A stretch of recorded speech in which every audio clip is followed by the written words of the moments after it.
de narrativa do último libro meu, de Cris Canalla, a última novela, que está ambientada nas guerras de independencia sudamericanas, a principios do XIX, e máis aquí nas guerras napoleónicas contra Napoleón tamén na mesma época.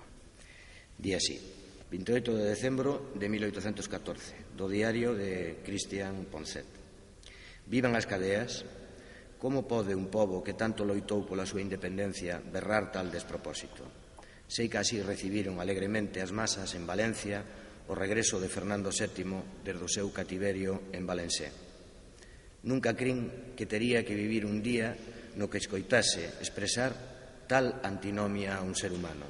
Semella unha broma, un blag absurdo. E máis no día de hoxe, santos inocentes. Tan inocentes como a moitos destes españois que aclaman e reclaman as cadeas, acaso créndoas atributos do albedrío recén gañado contra os exércitos de Napoleón. Santificado o seu infame berro pola recua de sacerdotes da súa opresión, confían que o regreso do desexado Fernando VII lles vai doar a paz e a dignidade que desexan para o seu país humillado por Bonaparte. Pedísteslle cadeas a un rei nun tempo en que aos reis hai que pedirlles e exixirlles liberdade, non o dividedes. Cadeas son o único que vai darvos o voso desexado.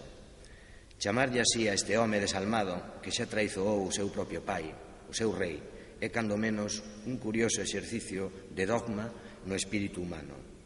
A Louvre on connaît l'artisan. Dicimos en Francia, o mesmo que aquí en Galicia coñécese a mazaroca pola palla.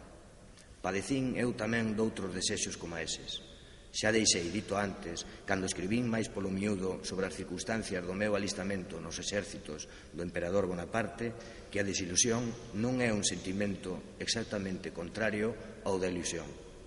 Se a ilusión é chama, non é auga a desilusión, máis ben é leña, carbón, nafta que atiza un lume igual que o outro, pero xa incapaz de producir calor na alma, nin sequera sede, soamente friaxe e amargor, a amargura do medo a volver ilusionarse.